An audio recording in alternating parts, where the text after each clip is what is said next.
बिस्मिल्लाहिर्रहमानिर्रहीम। अस्सलाम वालेकुम।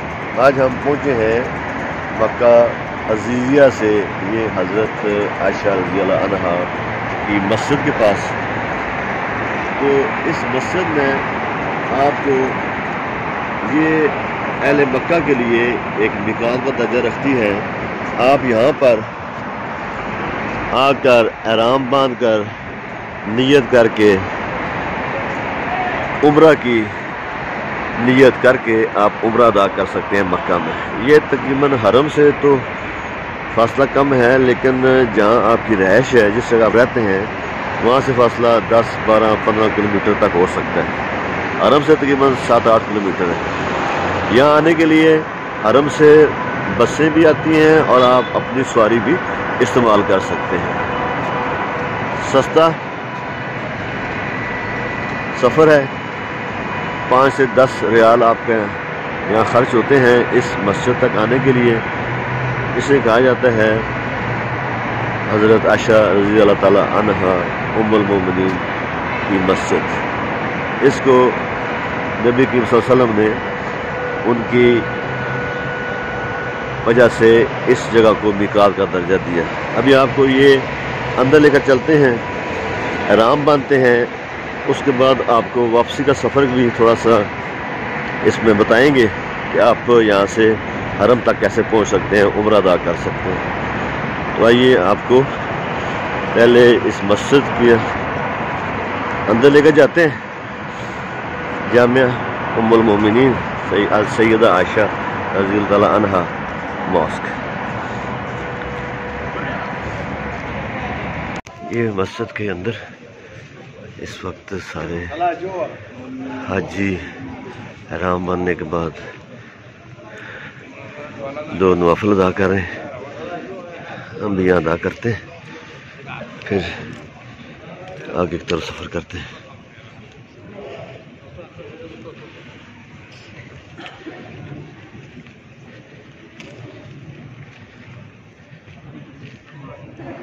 ये मस्जिद आयशा रज़ियल्लाहु अन्हा अंदरूनी मंजर है।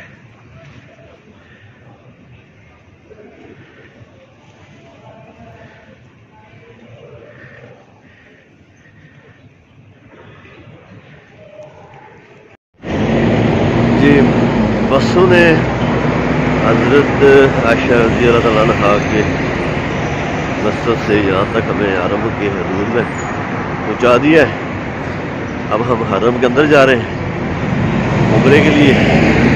तो उम्रा करते हैं और बाद में आपको उसकी सारी तफसील भी बताते हैं।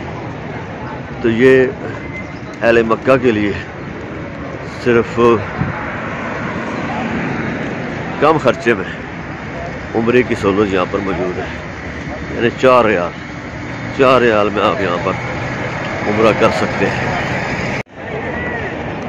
इस वक्त हम पहुंच चुके हैं हरम के पास मक्का टावर के। मक्का टावर के साथ आप सामने देखें तो आपको गेट जब आप किंग अब्दुल अजीज़ नज़र आएगा। तमाम जो उम्रा करने की सादत हासिल करने वाले लोग हैं इसी गेट से अंदर जाते हैं। हम इसी गेट से अंदर जाएंगे। ये है गेट बाबुल मलिक अब्दुल अजीज़। इस गेट से उम्रा करने के अंदर जाएंगे। ये बिल्कुल मक्का टावर के सामने गेट है। सफ़ा से मरवा और मरवा सफ़ा तरफ जो चक्कर लगते हैं उनके दरमियान में ये आपको लाइटें नज़र आ रही हैं दोनों तरफ। यहाँ पर मर्दों के हुक्म है कि थोड़ा सा तेज़ चलना है या भाग कर चलना है, ख़वातीन के लिए नहीं। तो इस वक्त हम सही कर रहे हैं। सही सफ़ा और मरवा के दरमियान चक्कर है। सफ़ा से मरवा एक चक्कर, इस तरह मरवा से सफ़ा की तरफ दूसरा चक्कर और 7 चक्कर लगाने हैं। 7वें चक्कर में आप मरवा से बाहर निकलते हैं और हलक या कसर करवाते हैं। इस तरह से आपका उम्रा जो है वो मुकम्मल हो जाता है।